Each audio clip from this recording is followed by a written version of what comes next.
Hello friends, welcome to our channel crypto with विशाल।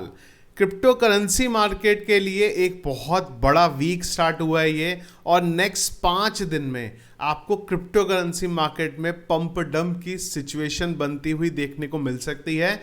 कौन से वो फैक्टर्स हैं और करंटली क्या मार्केट में चल रहा है, इसके बारे में आज के वीडियो में डिस्कस करेंगे। सबसे पहले चलते हैं क्रिप्टो एनालिस्ट पे मार्केट में क्या चल रहा है देखने के लिए। मार्केट कैप 0.5% डाउन, वॉल्यूम की बात करेंगे 7.2% डाउन है।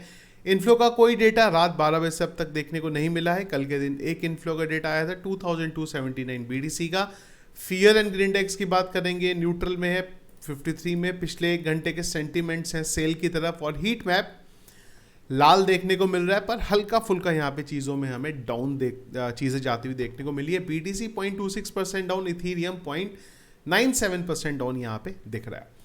बिटकॉइन की बात करेंगे, जब ये वीडियो बना रहा हूँ बिटकॉइन का करंट प्राइस है 1,15,441, और अगर आप सपोर्ट रेजिस्टेंस की बिटकॉइन की बात करते हैं तो करंटली सपोर्ट आता है हमारे पास यहाँ पे 1100 के नियरबाउट, और अगर आप रेजिस्टेंस की बात करेंगे वो आ जाता है यहाँ पे नियरबाउट 1,17,000 के अराउंड। यहाँ पे एक और बड़ी चीज़ हुई जो लास्ट वीक हमारा निकला है, उसमें बिटकॉइन का जो टोटल 2 का मार्केट कैप है उसने अपने ऑल टाइम हाई को ब्रेक करा है। टोटल 2 का मार्केट कैप वो है जिसमें हम लोग इथीरियम और बाकी ऑल्ट कॉइन को कंसीडर करते हैं, हम बिटकॉइन को यहाँ पे कंसीडर नहीं करते हैं। तो अगर आप देखेंगे तो ये जो लास्ट टाइम हुआ था ये तब बना था नवंबर 2021 में, जब बिटकॉइन ने अपना ऑल टाइम हाई बनाया था, और उस टाइम पे सारे ऑल्ट कॉइन्स ऊपर थे। ऑलमोस्ट उसी जगह पे, इवन उससे भी ऊपर के लेवल पे हम लोग गए हैं। अब कुछ लोग ये बोल सकते हैं कि जब ऑल्ट कॉइन्स का टोटल 2 का मार्केट कैप इतना ज़्यादा हो गया, पर हमारे ऑल्ट कॉइन्स तो आज भी वहीं के वहीं हैं, उल्टा हम तो यहाँ पे ज़्यादा रेट में देख रहे हैं। तो 2021 से अब तक ये भी चीज़ हुई है कि बहुत सारे ऑल्ट कॉइन्स इकोसिस्टम में ऐड हो गए हैं, तो उस वजह से जो मार्केट कैप है वो उन सब में भी डिवाइड हो गई है। तो आपके जो कॉइन है वो भले ही आपको रेट देखने को मिल रहे हैं, पर कॉइन्स ज़्यादा बढ़ गए हैं, इस वजह से जो मार्केट कैप है वो उतनी ही है जितनी पहले थी यहाँ पे। इसके अलावा इस हफ्ते की इंपॉर्टेंट इवेंट्स की बात करेंगे तो ट्यूसडे को आने वाला है यहाँ पे रिटेल सेल्स का डेटा। वेडनेसडे का सबसे इंपॉर्टेंट चीज़ रहेगी FOMC की मीटिंग, जहाँ पे इंटरेस्ट रेट के बारे में बात होगा, और इसके बाद थर्सडे को आने वाला है यहाँ पे जॉबलेस क्लेम का डेटा। FOMC की मीटिंग बहुत इंपॉर्टेंट रहने वाली है इस बार, क्योंकि जो रेट कट हम लोग इस साल के शुरुआत से बात कर रहे हैं वो हमें होता हुआ देखने को मिलेगा। अभी के हिसाब से अगर आप देखें तो जो उम्मीद है वो ये है रेट कट तय है यहाँ पे, और अगर रेट कट की बात करेंगे तो 25 BPS का हमें रेट कट यहाँ पे देखने को मिलेगा। 96% इसके चांसेस है। लेकिन एक और इंटरेस्टिंग चीज़ है जो फॉरकास्ट डेटा दिखा रहा है वो ये है, अक्टूबर में भी अब हाईली चांसेस हो रहे हैं कि आपको एक रेट कट देखने को मिलेगा, और इसके अलावा दिसंबर में भी थोड़े चांसेस यहाँ पे बन रहे हैं कि आपको रेट कट होता हुआ यहाँ पे देखने को मिल सकता है। तो अगर 3 रेट कट हुए तो वो मार्केट के लिए बहुत बुलिश होगा, और चीज़ें हमें बदलती हुई ओवरऑल क्रिप्टो करेंसी मार्केट पे देखने को मिल सकती हैं। पर सबसे पहले बात करते हैं इस बार के रेट कट का। मेरे को पर्सनली जो उम्मीद है मार्केट से, मैं वो एक्सपेक्टेशन आपको यहाँ पे बता रहा हूँ।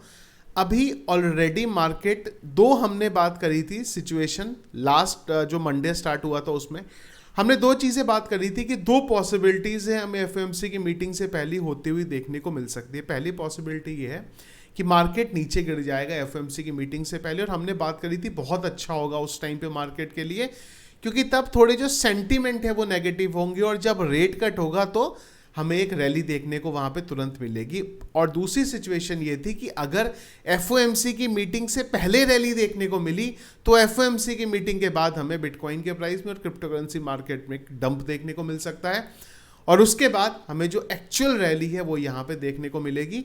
और ये चीज़ मैंने बोली थी स्पेसिफिकली जो फ्यूचर ट्रेडर हैं उनके लिए, स्पॉट वालों को तो चिंता करने की कोई यहाँ पे बात है ही नहीं, सारी की सारी चीज़ें फ्यूचर ट्रेडिंग के लिए। तो अभी भी सिचुएशन सेम यहाँ पे बनी हुई है।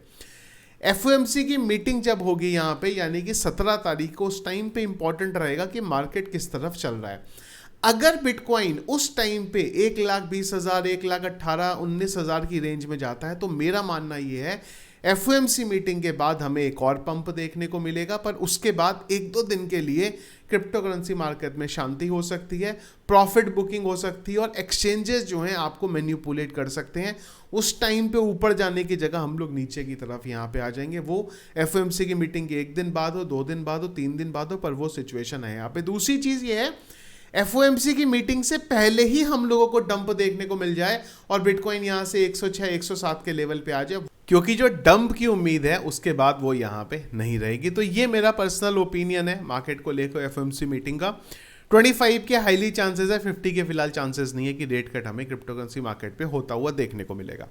इसके अलावा जो ETF है उनसे रिलेटेड अपडेट है, फिलहाल उम्मीद कम है कि ये ETF हमें अप्रूव होते हुए इस हफ्ते देखने को मिलेंगे, पर अगर अप्रूव होते हैं तो इन कॉइन्स के लिए आने वाले टाइम में अच्छा हो सकता है, जिसमें से बिटकॉइन को तो मैं यहाँ पे कंसीडर नहीं करता, पर हाँ XRP के ETF के बारे में बात हो रही है, डॉज के, बोंग और ट्रम्प के ETF के बारे में यहाँ पे बात हो रही है। डॉज के प्राइस में ऑलरेडी आपको रैली देखने को मिली है, उसका जो इंपॉर्टेंट रीजन है वो है यहाँ पे ETF जो आता हुआ हमें इस हफ्ते फाइनली शिफ्ट हुआ है लास्ट वीक से, तो हमें ऑलमोस्ट 18-19 के अराउंड पता चलेगा कि एग्जैक्टली क्या उस ETF में यहाँ पे होता है।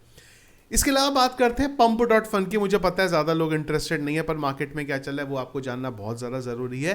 pump.fun ने हाइपर लिक्विड के प्लेटफॉर्म को यहाँ पे ओवरटेक किया है और अब दुनिया भर में अगर हम वर्ल्ड वाइड बात करते हैं, रेवेन्यू की pump.fun 3rd नंबर पे आ गया है। पिछले 24 घंटे में pump.fun का जो रेवेन्यू है वो $3.12 मिलियन का है। 3 मिलियन डॉलर से ज़्यादा का रेवेन्यू सिर्फ 24 घंटे का है। pump.fun ने क्या करा है, 2 चीज़ें करी है यहाँ पे। इन्होंने क्रिएटर फीस जो है वो देना स्टार्ट कर दी है। अभी तक क्या होता था, जब भी आप pump.fun पे कोई टोकन बनाते थे तो जो भी यूज़र खरीदते थे, जो भी बेसिकली वॉल्यूम आता था आपके टोकन पे, उसकी एक certain amount as a creator को, यानी कि जिसने भी वो टोकन बनाया है या फिर जो भी उसका CTO कर रहा है उसको मिलता था। पर अब वो इन्होंने 100% देना स्टार्ट कर दिया, मतलब जितनी भी ट्रेडिंग फीस हो रही है वो जिसने टोकन बनाया है उसको मिलेगी यहाँ पे।